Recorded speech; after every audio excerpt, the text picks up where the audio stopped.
My name is Marlene Giuliano, and I have to talk now about something that happened when I came home from work one evening.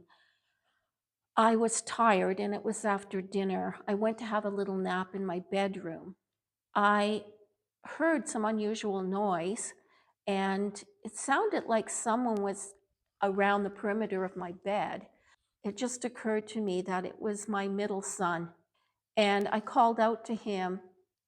There was no answer. But when I called out the second time, he rose up. The room was a bit dark. Um, I could see his eyes. They looked murderous. And I knew that I was in a bad situation. He had been bullied at school, and I did not realize that being alone in his room with no real social connection, he had made a deal with the devil. Well, where I worked, a woman called me. She was having an event and she was telling me about it. And I knew the event was something I should take my son to because she talked about uh, when people are lost. I took him to the event, and on the intermission, he fell down to the floor, and with a blood curdling scream, he let out. I had to run and call this lady who was a pastor, and she came over, and she was very compassionate.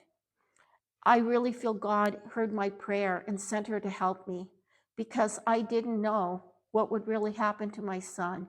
Either he was going to be locked behind bars or perhaps in a padded room. She came right beside us. And when I mean beside us, I mean she came every day for 3 years to minister to my son, to help him to break this curse that he had put on his life. Then Pastor said we needed to travel into the United States, that my son needed to have exorcism and deliverance prayers to get set free. So we journeyed down into Virginia, South Carolina, Chicago, and outside of Chicago.